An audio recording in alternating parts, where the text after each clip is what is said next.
Delta FM, Municipal 2020. parole de candidat. Bonjour à tous, bienvenue sur Delta FM. On continue nos rendez-vous politiques à quelques jours maintenant du premier tour des municipales. On est à Saint-Omer avec Bruno Magnier. Monsieur Magnier, bonjour. Bonjour à vous et vos auditeurs. On parle bien devant le micro, n'est-ce pas, Ludovic Boutin, qui est notre confrère rédacteur en chef de l'Écho de la Lys. Bonjour Ludo. Bonjour Laurence. Et Natacha Delmotte de la rédaction Delta FM. Natacha, bonjour. Bonjour. Parole de candidat, c'est parti. Delta FM, municipal 2020. Parole de candidat.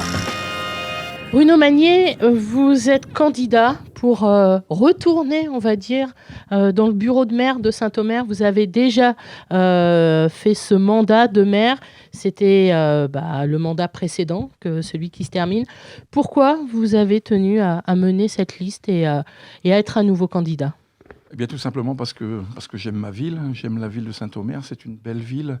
C'est une belle ville historique qui est au centre de la région, qui est au centre de la zone rurale qui va de Boulogne à Calais, et qui est une très belle ville. Et nous avons encore beaucoup de projets à mener pour Saint-Omer, parce qu'un mandat, c'est assez court finalement. Et donc, nous pensons que nous avons encore de belles choses à faire et à dire à nos administrés et aux Audomarois. Vous êtes tête de liste avec vous quotidiennement pour être très efficace. C'est le nom qu'elle porte, c'est marqué là. Je montre à la vidéo aussi votre document. Et moi, ma première question, c'est est-ce que c'est vraiment vous la tête de liste ? Vous êtes 3 devant le document et vous n'êtes pas au centre. Ah oui, bien sûr, mais c'est une équipe qui est proposée aux Audomarois. Ce n'est pas un homme seul, ce n'est pas un homme qui est parti à Paris et qui n'est plus sur le territoire. C'est bien une équipe qui veut œuvrer et qui veut rendre service à la ville de Saint-Omer, mais surtout rendre les administrés heureux, parce que je pense que c'est notre principal objectif, c'est le bien vivre ensemble et le quotidien à Saint-Omer qui nous intéresse. Voilà tout, et c'est forcément un travail d'équipe. Ludovic Boutin. L'aspect revanche là-dedans, est-ce que c'est quelque chose qui viendrait à l'esprit ou pas ? Ah non, pas du tout, parce que j'ai 60 ans, vous savez, je n'ai rien à cacher. En 2014, j'ai repris mon travail de proviseur. D'ailleurs, c'est un travail que j'aime beaucoup. Que vous exercez encore d'ailleurs. J'exerce encore, je suis proviseur à Béthune, oui. Et donc, j'aurais pu aller pleurnicher à droite ou à gauche pour avoir un poste de directeur de cabinet dans une grande ville ou dans une ville moyenne. Je ne l'ai pas fait, j'ai repris mon travail et aujourd'hui, j'ai 60 ans, il me reste une année scolaire à faire. Donc, c'est pour ça que j'y retourne, parce que j'ai envie de... Vous êtes disponible, c'est ça, un petit peu ? Je suis disponible et mon équipe aussi, on a pas mal de personnes disponibles. Votre liste avec vous quotidiennement, le nom est choisi, j'imagine, il y a un message derrière ? Oui, c'est la proximité, c'est le quotidien, c'est la vie des gens, c'est rendre les gens heureux, c'est le bien-être à Saint-Omer. C'est tout simple, c'est pas beaucoup plus compliqué que ça, il n'y a pas d'arrière-pensée derrière ce titre. C'est pas un petit message aussi à François de Coster, en l'occurrence ? Qui travaille à Paris désormais. Qui travaille à Paris, oui. Oui, il travaille à Paris, c'est un Parisien puisqu'il a décidé de quitter notre territoire et c'est un choix personnel, il n'était pas obligé de le faire. Il l'a fait, donc voilà, je ne veux pas parler de lui. La polémique ne m'intéresse pas. Je ne discute pas avec des gens qui ont choisi de quitter le territoire. Nous savons très bien que s'il est élu, il donnera la mairie à Muriel Voll ou à Bruno Humet. C'est un secret de polichinelle. Bon, on vous laisse mettre de vos propos. Votre liste, vous avez... Alors, évidemment, moi, je me suis demandé, c'est quoi la couleur politique de votre liste ? On va y aller doucement, mais sûrement, vous étiez socialiste quand vous étiez maire. Vous l'avez été encore quand vous étiez au début de votre mandat de conseiller d'opposition.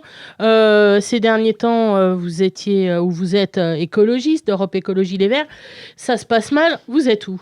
Alors aujourd'hui, j'ai l'étiquette d'hiver gauche, c'est ce que j'ai proposé, ce que j'ai déclaré à la sous-préfecture de Saint-Omer en déposant la liste, puisque la tête de liste est obligée d'avoir une étiquette, sinon c'est le sous-préfet qui va nous l'attribuer. Donc j'ai choisi d'hiver gauche parce que le groupe local des Verts, qui est constitué de 5 personnes, tout simplement me faisait le reproche de trop de voitures, de trop de parking à Saint-Omer. Et donc, groupe local de l'Audomarois, pas de votre liste. De l'Audomarois, oui, bien sûr. Europe Écologie Les Verts. Et donc, j'ai décidé de me mettre en retrait. Je n'ai pas démissionné des Verts. Je suis en retrait jusqu'aux élections municipales. Puis ensuite, on verra. Mais pour moi, c'est pas très important. Ce qui est important, c'est surtout la vie quotidienne de nos administrés et des Audomarois. Pas très important, mais ça met du flou quand même pour les gens, en fait, au niveau de l'étiquette. Oui. Vous n'êtes pas macroniste, vous ? Ah non, moi non, François de Coster l'est. Moi, je ne suis pas du côté de chez Macron, mais dans notre liste, nous avons aussi énormément de gens sans étiquette. La plupart, d'ailleurs, c'est moi qui ai déposé la liste, la plupart des formulaires sont sans étiquette. Donc, Donc non, c'est une liste d'hiver gauche, puisque nous avons aussi la France insoumise, nous avons aussi l'appui des communistes, l'appui des radicaux de gauche, nous avons l'appui du Parti socialiste, puisque le secrétaire de section socialiste de Saint-Omer est sur notre liste. Donc non, il n'y a pas de souci. Donc pour moi, ce n'est pas très important, puisque c'est une élection locale, c'est une élection communale.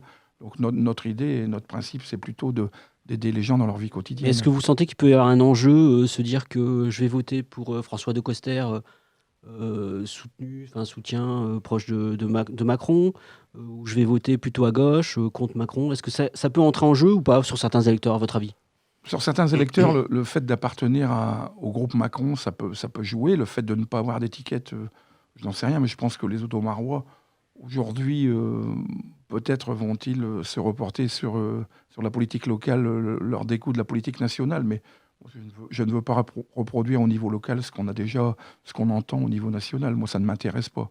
Franchement, c'est pas la polémique qui m'intéresse. Est-ce qu'aujourd'hui, justement, la politique, elle est pas sur un tournant où il n'y a pas besoin d'afficher véritablement son appartenance à un parti pour faire de la politique, tout simplement? Non, mais je crois que dans beaucoup de villes, aujourd'hui, énormément de listes n'ont pas d'étiquette, ou alors il aurait fallu mettre les logos de tous les partis qui nous accompagnent. C'est ça qui change, en fait. C'est ça qu'on voit dans cette campagne. Oui, en fait, Emmanuel Macron a cassé les partis politiques, il faut l'avouer. Aujourd'hui, il ne reste que lui-même et Marine Le Pen. Bon, maintenant, les gens auront dans l'avenir, je pense, un choix binaire. Malgré tout, au niveau local, ça reste quand même des équipes ou des hommes qui mènent la vie au niveau local. Je pense que c'est sur des projets que les Audomarois vont se positionner. Natacha? Moi, je voudrais revenir un petit peu sur la composition de votre liste. On retrouve forcément Francis Doyer. Mais est-ce que vous pouvez nous passer un peu en revue les nouveaux profils qui ont rejoint votre liste? Il y a beaucoup de personnes qui étaient déjà présents pendant votre mandat précédent ou Oui, il y a un fort renouvellement de la liste, mais ça c'est bien et c'est normal puisque des personnes qui viennent de différents horizons. Et donc, on a Francis Doyer, évidemment, qui gérera les finances de la ville et les ressources humaines de la ville. Ça, il l'avait déjà fait brillamment lors du mandat précédent. Je pense qu'il est toujours partant pour reprendre ce rôle-là. Après, il y a Hervé Leleu qui est arrivé sur la liste pour s'occuper du commerce et de l'activité commerciale. Vous savez, Saint-Omer... Hervé Leleu, Audomarose... Audomarose, Saint-Omer Challenge et bien d'autres associations qu'il a développées de manière exponentielle. Donc, on ne peut pas lui reprocher ça, mais il est là pour le commerce de centre-ville. Le commerce est en difficulté, on le sait. Aujourd'hui, ça n'est plus les zones commerciales qui drainent la population. C'est plutôt le e-commerce qu'il faut lutter contre le e-commerce, ou tout au moins, il faut travailler dans ce sens. Et donc, je pense qu'Hervé Leleu peut amener de bonnes idées pour développer et redévelopper le commerce à Saint-Omer, parce que vous en êtes les témoins comme moi.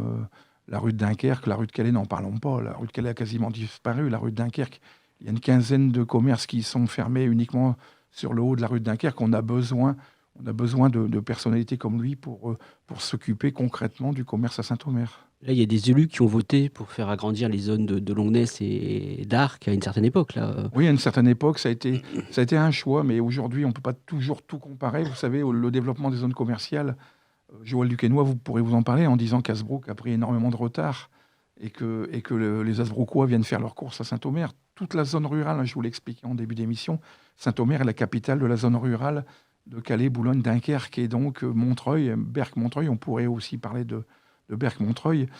Et Saint-Omer est la capitale et les gens viennent faire leurs courses à Saint-Omer grâce aussi aux zones commerciales qui ont malgré tout développé l'emploi. Aujourd'hui, ça n'est plus le cas. Je ne pense pas aujourd'hui. Je pense que c'est le e-commerce qui fait énormément de mal au commerce. D'ailleurs, Auchan est en difficulté. Je ne vous apprends rien en vous disant qu'Auchan connaît aussi des problèmes. Alors, cette émission, elle va se faire en deux parties. Là, on est à mi-chemin presque de la première, un petit peu plus. Quoi qu'il en soit, dans la deuxième, on va détailler votre programme, le programme que vous menez avec votre équipe. Un petit flashback quand même sur ces 6 années qui viennent de s'écouler. Quelle image, selon vous, Saint-Omer a aujourd'hui dans le paysage, alors pas régional, mais du littoral, de l'intérieur des terres? On essaye chacun, évidemment, les agglomérations, le Boulonnais, le Calaisis, le Dunkerquois, de trouver sa place sur ce territoire. L'Audomarois aujourd'hui?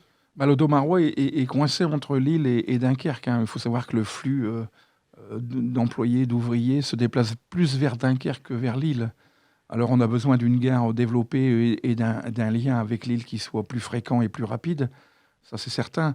Mais disons que Saint-Omer, à mon avis, a des atouts patrimoniaux qui sont indéniables, puisque Saint-Omer a 24 sites inscrits ou classés, ce qui est phénoménal pour une ville. Nous avions aussi, pendant le mandat, fait l'inventaire des objets, des mobiliers d'art, et nous étions à 14 objets par habitant, ce qui est tout à fait phénoménal. Donc Saint-Omer a des atouts à faire valoir avec le caractère industriel de Arques et de Blandec, avec les papeteries et l'Arc Ça a international. été fait, selon vous, ces dernières années ? Mais aujourd'hui, François de Coster a beaucoup travaillé sur le patrimoine, on ne peut pas lui reprocher. Mais je pense qu'il a oublié de travailler sur la proximité et sur les investissements sportifs, par exemple. Il n'a rien investi, n'a rien fait. Les associations et les présidents de clubs sportifs me le disent. Aujourd'hui, François de Coster n'a rien fait pendant son mandat en direction des associations sportives. Enfin, de mon point de vue, c'est un oubli qui est dramatique pour l'ensemble des bénévoles et l'ensemble des pratiquants sportifs de la ville de Saint-Omer. Et au-delà. Et sur l'événementiel, sur l'image, c'est quelque chose qui a été très travaillé, il y a eu des dépenses conséquentes. Oui, des dépenses folles. Je vais vous en citer qu'une, le festival de jazz. C'est plus de 450 000 €, on me dit même 600 000 €. C'est trop ? C'est beaucoup trop. Est-ce que Saint-Omer est une ville moyenne ? Non. Saint-Omer est une petite ville et l'agglomération n'est pas une grosse agglomération. D'un point de vue régional, Saint-Omer et son agglomération restent assez mesurées. Si vous la comparez à Boulogne, Calais, Dunkerque ou Lille, il n'y a aucune mesure. C'est pas... Mais pour autant, c'est de l'événementiel comme ça qui attire, qui attire du monde. Et c'est pour ça que la Barcarolle est en déficit de 253 000 €. À vouloir maintenir un festival de jazz. J'avais beaucoup travaillé sur le concept de festival. Il faut savoir que tous les 90 ou 95% des festivals ont lieu au sud de Paris l'été. Donc c'est assez difficile d'installer un festival dans le nord de la France. Et le festival de jazz, est-ce qu'il correspond à la population audomaroise ? Je ne crois pas. Donc nous, c'est ce qu'on nous dit. Alors maintenant, moi, j'ai pas d'opposition ou de favoritisme à faire en direction du jazz, mais malgré tout, c'est une dépense folle et on est quand même un certain nombre à le dire. Et au niveau de la place de Saint-Omer dans la Capso, vous trouvez quel regard vous avez sur les années qui viennent de s'écouler ? Sur la Capso, les maires ruraux, il faut poser la question aux maires ruraux. qui eux sont catastrophés. Dans votre programme, vous mentionnez que notre belle ville s'efface au profit de la Capso. C'est ce Alors que vous avez écrit. La Capso a pris énormément de compétences, par exemple, dans le domaine de la culture. Dans le domaine de la culture, imaginez la Capso avec un vice-président de la culture qui ne soit pas de Saint-Omer. Les beaux-arts, l'école de musique. En fait, on a voulu professionnaliser ces domaines. Les domaines de la culture, on a oublié l'associatif. Les maires des villages, aujourd'hui, se disent oui, l'école de musique c'est bien, elle a été centralisée au niveau de la Capso, mais nous on aurait préféré mutualiser, on aurait préféré garder un petit peu notre indépendance et notre autonomie, ce qui n'est plus le cas aujourd'hui. Les associations culturelles ont été oubliées par rapport à l'école de musique ou à l'école des beaux-arts ou dans d'autres domaines culturels. La Barcarolle, par exemple, qui a pris tous les pouvoirs. Donc aujourd'hui, on nous dit on ne peut plus faire de mariage sur la place Foch, sur le théâtre à l'italienne, qui a été rénové. Je vous rappelle quand même que c'est moi qui ai quand même lancé le programme. Vous avez lu dans mes pensées, parce que c'est ce que j'allais vous dire. Vous pouvez au moins vous satisfaire du moulin à café. Du moulin à café, c'est nous qui avons lancé le programme. On a retenu le programme et l'architecte. Mais la mode castrale, par exemple, François de Coster a pétitionné contre la mode castrale. C'est quand même phénoménal. Il y va le plus souvent possible. Et quand Nathalie Loiseau, députée, ministre et aujourd'hui députée européenne, qui décide de venir à Saint-Omer pour montrer les bienfaits de l'Europe sur la France et sur la ville de Saint-Omer, et on l'emmène où ? On l'emmène à la mode castrale, parce que nous avions obtenu 40% de subventions de l'Europe pour réaliser ce projet à 2,2 millions, ce qui nous a coûté à peu près entre 400 et 500 000 €, puisque c'était le département du Nord qui était tête de file du projet Interreg Murailles et Jardins. Donc vous voyez, pour 400 000 €, c'est-à-dire moins cher qu'une année de festival de jazz, nous avons réalisé la mode castrale, où tout le monde y va, et c'est un endroit merveilleux. C'est un des sites merveilleux de Saint-Omer. On va y revenir, on va faire une pause. Il nous reste quelques secondes. On va faire une pause et puis on revient pour à nouveau un quart d'heure parler de votre projet. Heureusement que vous m'avez dit que vous ne vouliez pas être dans la polémique. Vous avez quand même lancé quelques pics. Alors maintenant, on va quand même rentrer dans le concret et dans votre programme avec tout ce que vous proposez, vous et votre équipe. Une petite page de pause, de pub, et on se retrouve dans quelques secondes. Delta FM, municipal 2020. Parole de candidat. Delta FM, Municipal 2020. parole de candidat.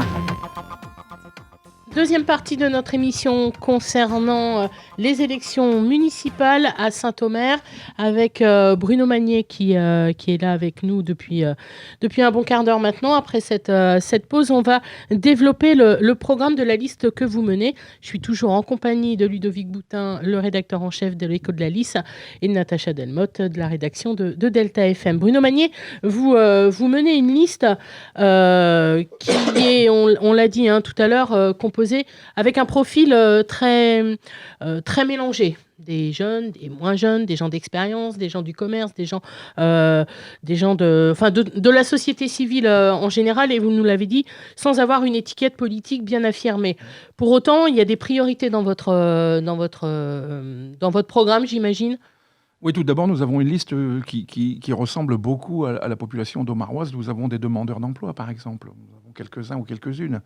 Donc ça fait partie aussi des missions que nous devons avoir, c'est aussi de s'occuper de notre population. Notre population, c'est le quotidien, la proximité.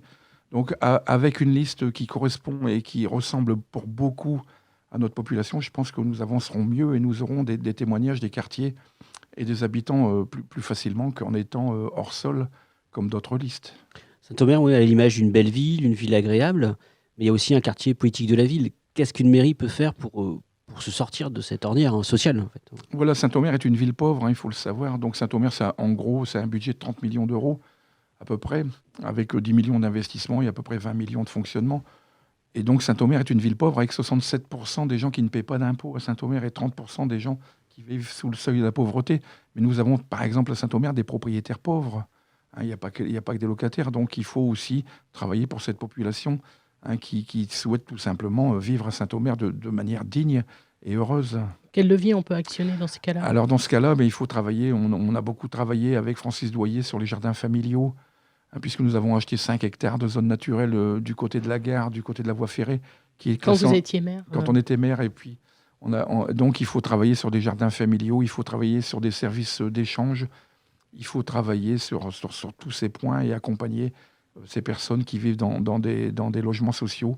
Il faut lutter contre la précarité énergétique aussi. C'est tous ces thèmes que nous allons développer au cours du prochain mandat.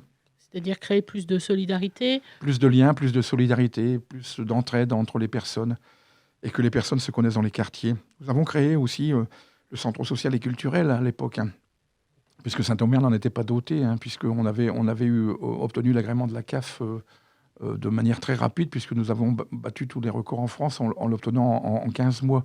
Donc c'est aussi les quartiers qu'il faut développer. C'est la place Perpignan qui a été complètement ignorée au cours de ce mandat, puisqu'il n'y a plus de marché. Les gens me disent qu'ils ne peuvent plus se garer, qu'ils ne peuvent plus faire leurs courses, que les trottoirs sont en très mauvais état et qu'ils chutent, les personnes âgées chutent sur les trottoirs. Donc c'est tout cela que nous voulons faire au cours du prochain mandat, s'occuper de notre population. Natacha. Dans votre programme, vous mentionnez une aide pour les étudiants, notamment contre du bénévolat. Ce bénévolat, ça prendrait quelle forme, par exemple? Sous quelle forme? Bien tout simplement, vous pensez qu'aujourd'hui, moi je pense comme beaucoup, qu'être jeune aujourd'hui, c'est très difficile. Par exemple, parrainer les jeunes pour trouver des stages. Vous savez, moi je suis proviseur d'un lycée.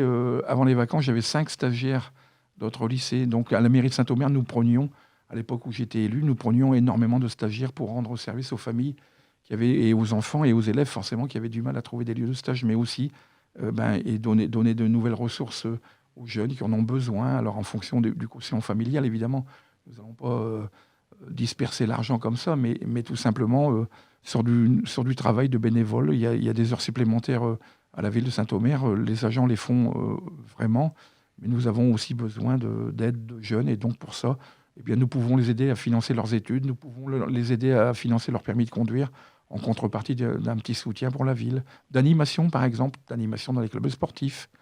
Nous avons financé énormément de formations à l'époque où on était élus. Voilà des thèmes que nous pourrons développer tout au long des prochaines années. Alors, on l'a dit pendant la première partie, on a parlé de politique, on a parlé de votre sensibilité écologiste. Vous êtes toujours à Europe Écologie Les Verts. Vous nous avez dit que vous étiez en retrait. Pour autant, ça reste une identité. L'écologie dans votre programme, ça se traduit sous quelle forme, sous quel thème ? L'urgence climatique, aujourd'hui, tout le monde en est les témoins. Tout le monde en parle. Tout le monde en parle. Tout le monde a ses idées, tout le monde a des éléments dans son programme. Tout le monde verdit son programme. aussi. Bien sûr. Mais Et vous, qu'est-ce qui vous distingue? c'est une obligation. Si vous regardez les incendies en Australie, vous voyez, c'est pas une découverte de constater que le réchauffement climatique est là. Donc chacun à son niveau, au niveau individuel. Moi, je le fais en triant mieux mes déchets et en luttant contre le gaspillage alimentaire. Donc nous aussi, au niveau d'une ville, au niveau d'un territoire, au niveau d'un département, de l'État, tout le monde doit s'y mettre. Donc c'est pas vraiment une nouveauté. Mais nous, travailler par exemple sur les cantines bio. Alors moi je dis, puisqu'on me dit toujours, ah oui, mais vous passez pas à 100% de bio. Non, on peut pas. Si on fait venir du bio du Maroc, l'urgence climatique, on l'oublie un peu dans ce cas-là. Donc on veut développer aussi les réseaux locaux de développement du bio, mais aussi les produits locaux, puisqu'ils existent. Il y a des producteurs qui ont d'excellents produits sans avoir le label bio. Donc c'est une aide qu'on va leur apporter pour les aider à se convertir au bio et puis alimenter nos cantines scolaires. Mais aussi, on parlait de tourisme tout à l'heure, la restauration, puisque Saint-Omer a énormément de restaurants. Eh bien, ça peut être un label de qualité pour Saint-Omer. Ça peut être aussi une fierté pour nous de pouvoir alimenter avec des produits locaux de très bonne qualité ou des produits bio, d'alimenter nos restaurateurs en passant par le CIPEMA, qui est une coopérative agricole. Ouais. Oui, donc voilà, ces thèmes-là, nous pouvons les développer. Vous comptez également, si vous êtes élu, travailler avec la légumerie, par exemple, pour les cantines scolaires? Oui, alors bien sûr, alors c'est pas très compliqué. Nous avions le projet en fin de mandat, je vous l'ai dit tout à l'heure. Un mandat, finalement, c'est assez court. C'est pas suffisant. 2 mandats, c'est bien pour voir arriver ces projets. À la fin du mandat, nous avions travaillé avec l'agence d'urbanisme sur une convention avec le conseil régional pour que la cantine scolaire du lycée de là devienne cuisine centrale pour nous. Donc nous avions un traiteur local et nous avions décidé de ne reconduire son contrat que d'année en année pour pouvoir passer en cuisine centrale. D'ailleurs, nous sommes allés voir Lonne Plage, l'exemple de Lonne Plage, où il y a une cuisine centrale qui permet d'alimenter les restaurants scolaires de Lonne Plage avec Éric Rommel, son maire, que je connais très bien. Lonne Plage, il y a une piscine aussi. Oui, alors vous parlez de la piscine naturelle. Alors cette piscine naturelle, c'est un thème qui revient sans arrêt. Nous y croyons encore plus aujourd'hui qu'avant. Parce qu'il faut dire que la piscine naturelle, on ne va pas expliquer techniquement, mais c'est une piscine naturelle à Lonne Plage qui existe depuis quelques années et qui en effet attire beaucoup de monde et qui fonctionne très bien. Qui fonctionne très bien, nous en avons vu d'autres. On a vu celle de Chambord aussi. Alors, pas aux frais de la mairie, je me suis arrêté en partant en vacances. Mais donc, celle de Chambord est une très grande piscine, la plus grande de France. Il y a la piscine de Combloux aussi en montagne. La montagne essaie de se diversifier en mettant une piscine naturelle. Alors la piscine naturelle, c'est une eau de baignade naturelle, il y a 2 bassins.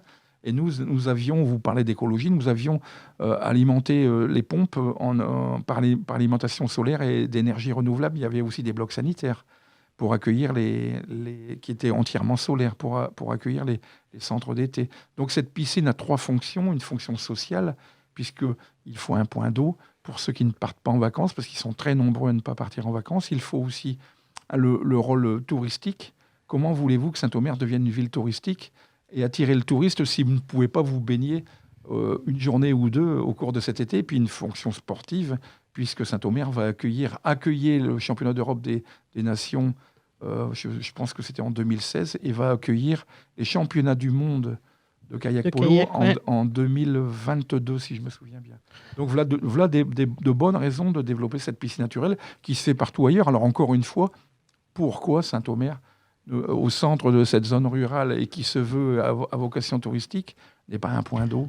Ce qu'on trouve aussi beaucoup dans les programmes de beaucoup de candidats, c'est le transport.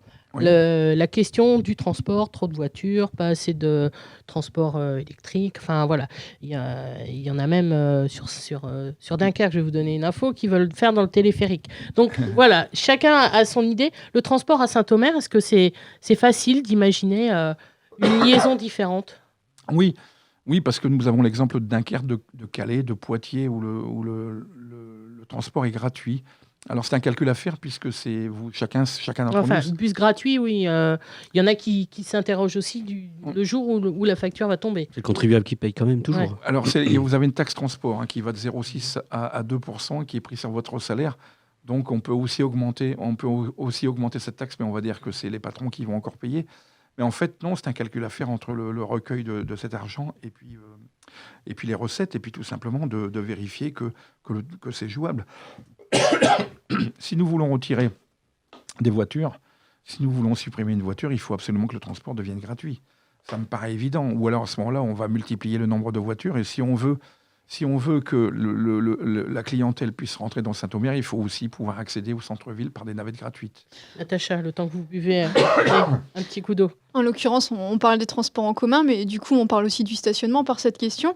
Vous considérez que le stationnement à Saint-Omer est suffisant? Par exemple, j'avais vu que sur la place Foch, vous comptiez remodeler un petit peu le projet de place Foch et éventuellement remettre plus de places de stationnement en centre-ville. Non, nous voulons tout simplement que la place Foch soit polyvalente. Ce qu'elle ne serait pas selon les plans que nous avons vus, puisqu'on veut y installer une fontaine au centre de cette place Foch. On sait très bien qu'une fontaine, ça va gêner l'organisation d'événements, ça va gêner le stationnement, ça va gêner et ça va provoquer bien d'autres soucis au cours d'un mandat. Donc, non, nous n'avons pas de plan arrêté sur la place Foch actuellement, mais disons que le stationnement, il y a le stationnement résidentiel. Moi qui habite Saint-Omer, j'ai parfois du mal à me garer devant chez moi. Et je ne suis pas le seul, j'imagine. Vous avez énormément de voitures de garées sur les trottoirs. Donc, il y a aussi la personne qui veut venir faire ses courses à Saint-Omer. Donc, François Decoster a fait disparaître les parcs-mètres. Est-ce que c'est une bonne chose?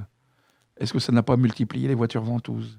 Est-ce que ça n'a pas empêché la police municipale de faire des rondes dans les rues pour vérifier tout cela? Le dispositif Park and Shop remplace un petit peu ce que c'est, Natacha? C'est le stationnement limité sur des places de stationnement. Il semble que les commerçants n'en soient pas satisfaits. Parce qu'il y a certains commerçants qui nous disent qu'il faut un des Park and Shop de 15 minutes. 15 minutes, c'est suffisant. Il y en a d'autres qui disent que 3 quarts d'heure, c'est pas suffisant, qu'il faudrait passer à 1 heure. Alors moi, je pense que la solution du parc-mètre avec les 20 minutes gratuites, sans doute qu'il faut les augmenter aussi. Sans doute qu'il faut passer à 30 ou 40 minutes gratuites. Mais le parc-mètre, il y a beaucoup de commerçants qui nous le réclament. Il y a aussi beaucoup de commerçants qui nous réclament de rationaliser le parking en traçant des lignes, tout simplement, pour éviter les places perdues. Donc, par exemple, rue Carnot. Devant chez moi, les stationnements ne sont pas tracés. Donc, il y a souvent des places perdues. Donc, je pense que dans ce domaine, on peut faire beaucoup de choses encore, même si tout n'est pas parfait et si tout ne sera jamais parfait. Je pense qu'on peut encore faire beaucoup de choses. Mais les navettes électriques qui relient les parkings en périphérie, nous y croyons fortement. Et puis nous constatons aussi qu'il y a un immense parking, c'est celui de la CRS 16, qui est en centre-ville. Est-ce que la CRS 16 a besoin d'être hébergée en centre-ville? C'est une question qu'on peut se poser aussi, puisqu'à l'époque, Stanis Peck, qui était CRS, nous disait qu'on pouvait peut-être en récupérer une partie. Aujourd'hui, pour vous, redynamiser commercialement un centre-ville, ça passe par le transport, par l'urbanisation. C'est indéniable, ça, aujourd'hui? Oui, c'est indéniable. Et puis, je pense aussi qu'on a oublié qu'il y a 2 saisons. Il y a l'été et l'hiver. Oui. Alors, ceux qui même s'il n'y a plus de saison, comme on dit en ce moment. Mais moi, je pense que l'été, on peut demander aux personnes qui viennent de marcher un peu plus. Et je pense que l'hiver, il faut absolument... vous avez aussi des personnes qui travaillent dans les commerces qui nous disent qu'elles ont peur de rejoindre leur voiture. Donc, les navettes, si elles sont bien organisées à l'ouverture des magasins, à la fermeture des magasins, permettraient aussi, par exemple, d'accompagner les vendeurs et les vendeuses à leur voiture sans aucune difficulté, en se garant sur les parkings périphériques et en évitant les voitures ventouses en centre-ville. Puisque vous parliez de sécurité, je vais rebondir là-dessus. Il nous reste un peu plus d'1 minute. La sécurité, police municipale, vidéosurveillance, vidéosurveillance a été installée ces dernières années. C'est nous qui l'avons installée. Et d'ailleurs, ça nous a valu bien des soucis. Est-ce qu'il y a des choses encore à améliorer aujourd'hui? Bien sûr, il faut continuer de développer la vidéosurveillance. Il faut que toutes les rues de Saint-Omer soient sous vidéosurveillance. Alors, on pourrait me dire, oui, mais on n'est pas là pour fliquer les gens. Mais je vous rappelle que vous entrez n'importe où, dans n'importe quel magasin. Vous entrez au conseil régional, vous entrez au conseil départemental. Vous entrez n'importe où, vous êtes sous vidéosurveillance. Donc, vous êtes aujourd'hui avec votre carte bancaire, avec votre téléphone portable, on sait où vous êtes. On peut vous retrouver très facilement avec la localisation. Donc aujourd'hui, le numérique explose sous nos yeux. Donc on n'est pas en Chine, on n'est pas encore à l'époque de la reconnaissance faciale. Mais je pense que la vidéosurveillance est indispensable. Ludovic, dernière question. Quelle est la première mesure que vous pourriez prendre si vous étiez maire, en fait?